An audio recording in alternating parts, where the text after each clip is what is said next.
అందరం కలిసి కూడా ఇలా ఖమ్మం ప్రాంతంలో ఖమ్మం జిల్లాలో పూర్తిగా ఏరియల్ సర్వే చేయడం జరిగింది. దాంతోపాటు కింద కూడా క్షేత్రస్థాయిలో కూడా శ్రీ శివరాజ్ సింగ్ చౌహాన్ గారు ప్రత్యేకంగా రైతులను కలవడము, రైతులతో ఇంటరాక్షన్ ప్రోగ్రామ్, ఫోటో ఎగ్జిబిషన్ కానీ ఇవన్నీ కూడా రైతులతో స్వయంగా వెళ్లి పొలాలకు వెళ్లి క్షేత్రస్థాయిలో పరిశీలించడం జరిగింది. చాలా తీవ్రమైనటువంటి నష్టం జరిగింది. కాబట్టి అన్ని విషయాలను వారి నేతృత్వంలో పరిశీలించడం జరిగింది. దాని తర్వాత సచివాలయంలో గౌరవ ముఖ్యమంత్రి గారి సమక్షంలో ఒక సమీక్షా సమావేశం కూడా ఏర్పడడం జరిగింది. దానిలో రాష్ట్ర ప్రభుత్వం కూడా అనేక విజ్ఞప్తులు చేయడం జరిగింది. కాబట్టి అన్ని విషయాలను చూసిన తర్వాత రాష్ట్ర ప్రభుత్వం యొక్క నివేదిక, తర్వాత కేంద్ర ప్రభుత్వం నుంచి కూడా టీం వచ్చి వారి యొక్క నివేదికలను పరిశీలించి నిబంధనల ప్రకారము తప్పకుండా తెలంగాణ రాష్ట్రానికి, ఆంధ్ర రాష్ట్రానికి సహాయం చేయాల్సిన బాధ్యత కేంద్రం మీద ఉంది. కాబట్టి తప్పకుండా చేయాలని చెప్పి ఆలోచన కేంద్రంలో ఉంది. ఇది రాజకీయ కోణంతో చూసినటువంటి సమస్య కాదు. ప్రజల కష్టాల్లో ఇబ్బందులు ఉన్నప్పుడు వారికి బాసటగా నిలబడి వాళ్ళకు భరోసా కల్పించాల్సిన బాధ్యత పాలకుల మీద ఉంటుంది. కాబట్టి నిబంధనలకు అనుగుణంగా ఏ విధంగా మనం సహాయం చేస్తుందో కేంద్ర ప్రభుత్వం ఆలోచించి సహాయం చేయడానికి సిద్ధం ఉంది. దురదృష్టం ఏంటంటే గతంలో ఉన్నటువంటి బీఆర్ఎస్ పార్టీ ప్రభుత్వం ఎన్డీఆర్ఎఫ్ నిధులను వాడుకోకపోవడం వల్ల ఇప్పుడు దాదాపు 1345 కోట్ల రూపాయలు ఆల్రెడీ నిధులున్నాయి. 100% నిధులు వాడుకుంటేనే తిరిగి నిధులు కేంద్ర ప్రభుత్వం కేటాయించే అవకాశం ఉంటుంది. కానీ గత ప్రభుత్వం నిధులు వాడుకోకపోవడం వలన దానికి ఖర్చు చేయడంలో కొంచెం చిన్న చిన్న ఇబ్బందులు వస్తున్నాయి. ఆ విషయాన్ని కూడా తెలంగాణ రాష్ట్ర ప్రభుత్వం మా శివరాజ్ గారి దృష్టికి తీసుకురావడం జరిగింది.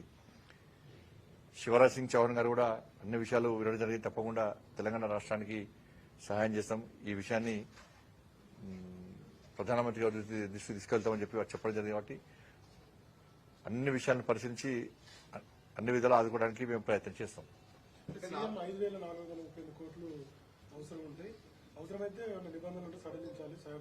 అదే ఈ ఎన్డీఆర్ఎఫ్ విషయంలో సడలించాలని చెప్పన్నారు. రాష్ట్ర ప్రభుత్వ నివేదిక అందింది. కేంద్ర ప్రభుత్వం కూడా ప్రత్యేక టీమ్స్ పంపించి వాళ్ళు కూడా ఇలా రకరకాలు ఉంటాయి. పశువులు ఎండిపోయినాయి, ఇండ్లు ఎండిపోయినాయి, పొలాలు ఎండిపోయినాయి, అన్ని రకరకాలుగా నిబంధనలు ఉంటాయి. కాబట్టి దానికి అనుగుణంగా సెంట్రల్ టీం కూడా వచ్చి వాళ్ళు కూడా ఒక నివేదిక తయారు చేస్తారు. 2 నివేదికలను పరిశీలించి తప్పకుండా సహాయం చేయడానికి కేంద్ర ప్రభుత్వం ముందుకు వస్తుంది, చేస్తాం కూడా. 10 సంవత్సరాల తర్వాత సెక్రటరీకి వెళ్ళారు, డూములు కూలగొడతా అన్నారు. అట్లా సెక్రటరీ చూస్తే ఏమనిపించింది? డూములు కూలగొడతానది వాస్తవమే. ఎందుకంటే ఇలా ప్రజా సమస్యలు కాబట్టి, ప్రజలు ఇబ్బందులు ఉన్నారు కాబట్టి, తన రాజకీయ కోణంతో చూడొద్దు కాబట్టి ఈరోజు నేను మొట్టమొదటిసారిగా సచివాలయం కూడా జరిగింది.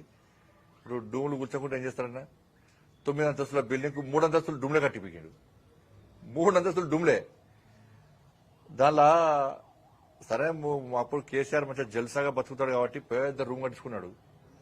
కానీ దానిలో పనిచేసేటువంటి ఆ ఏఎస్ ఆఫీసర్లు ఉంటారు, వాళ్ళ రూమ్ చూడండి.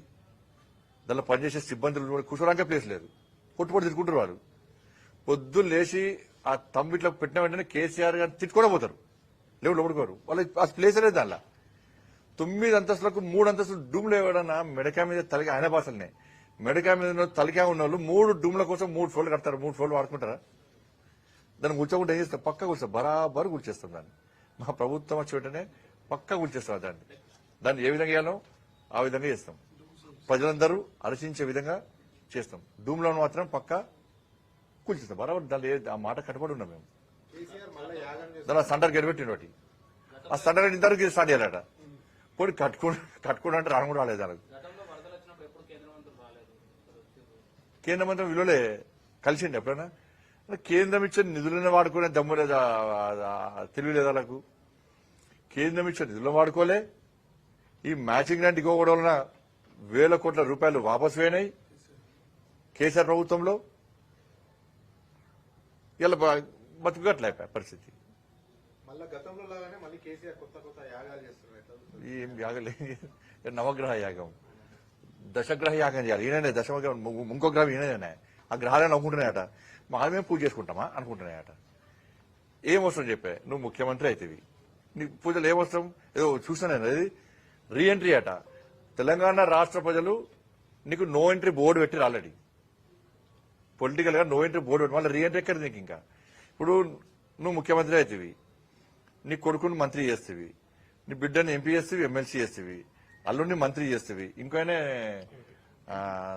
సంతోష్ రావు గారు ఆయనను రాజ్యసభ ఎంపీ చేస్తేవి ఇంకేం కావాలి ఇక నువ్వే బతకాలి అని కుటుంబమే పొత్తు సంపాదించుకోవాలి ఏసీగా ఏదో ఒడ్డుబడ్డ చేపట్ల గిలగిలా కొట్టుకుంటాడు బయటకు వెళ్తున్నాడు ఏం యాగం చేస్తూ చెప్పు నాకు నువ్వు ఇలా యాగము ఇలా తెలంగాణ రాష్ట్ర ప్రజలు వరదలతో ఇబ్బంది పడుతున్నారు అతి భారీ వర్షాలు పడడం వలన కొన్ని ప్రాంతాల్లో ఆస్తులు వేనాయి బ్రిడ్జులు కూలినాయి పొలాలు వేనాయి పోల్స్ వేనాయి రైల్వే ట్రాక్లు వేనాయి మొత్తం ఎక్కడికక్కడ కూలిపోయినాయి నువ్వు నీ యాగం చేసేటప్పుడు దీని నుంచి ప్రజలను కాపాడాలి ప్రజలు సుఖ సంతోషాలతో ఉండాలి ఈ కష్టాల బారి నుంచి బయటికి రావాలి ఇటువంటి ఇబ్బందులు రావద్దని పూజ చేసినావా గంత మంచి ఆలోచన నీకు వస్తాయి మళ్ళీ నేను వెంటనే ప్రభుత్వం ఈ పోవాలి వాడు వాళ్ళు వీళ్ళు వాళ్ళ నేను ముఖ్యమంత్రి వెంటనే రావాలి నా కొడుకు మంత్రిని చేయాలి లేకుంటే కొంచెం ఎగ్జామ్షన్ ఏమైనా కొంచెం ఇచ్చి నా కొడుకును ముఖ్యమంత్రి చేయాలని కోరుకున్నావు కావచ్చు రెండు బిడ్డ వచ్చిందని బిడ్డను ముఖ్యమంత్రి చేయాలని కోరుకున్నావు కావచ్చు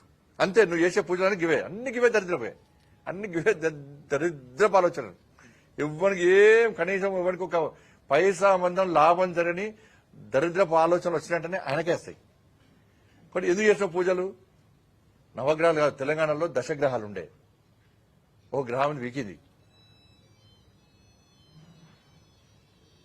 కానీ మళ్ళీ సడేసిన పూజలు ఇక మళ్ళీ నమ్మిస్తారు అందరినీ ఇక మళ్ళీ అది ఉందో మళ్ళీ నాకు మళ్ళీ ఇప్పుడు ఏమొచ్చిందంటే ఎమ్మెల్యేలు అందరూ అటు ఇటు వీక్తురు కదా కొంతమంది పూజలు చేస్తారట వాళ్ళు ఇచ్చినవి బోకే ముట్టద్దట వాళ్ళు ఇచ్చిన భోజనం పెడితే అటే మొత్తం వాళ్ళు ఏం చెప్తా తింటారట అయితే ఎమ్మెల్యేలు అటు ఇటు వీక్తురా కొంతమంది పోకుండా ఎమ్మెల్యేలు ఈయన చెప్పిన దానికే వినాలే నేను చెప్పిన మాటను నన్ను ఇచ్చిపెట్టి పోవద్దని నన్ను పూజలు చేస్తున్నావు చదువు కూడా అవచ్చు ఇది తెల్లారైతే టెన్షన్ ఎవరికి వశీకరణ పూజ అవచ్చు తెల్లారైతే టెన్షన్ ఏమున్నది ఆ గంప కింద అమ్మిండు రోజు కూడా వీక్తాడు ఈ మధ్య వదలేరు ఎందుకంటే బీఆర్ఎస్ కాంగ్రెస్ ఒకటే కదా ఈ కాంగ్రెస్ పార్టీలో బీఆర్ఎస్ విలీనం అవుతుందని చెప్పి వాళ్ళు ఎమ్మెల్యేలు అనుకుంటారు కాబట్టి ఇక గంప కింద అట్ట ఉండరు పోతలేరు కాబట్టి ఎమ్మెల్యేలు నేను చెప్పినట్టు వినాలి నన్ను ఇచ్చిపెట్టి పోవద్దని ఇట్లా పూజలు చేస్తుండవచ్చు అట్లా ఉండవచ్చు అంత వేరే ఏం ఈ అన్న మంచి గురించి పూజలు చేసేటువంటి ఆలోచన ఆయనకు ఉండదు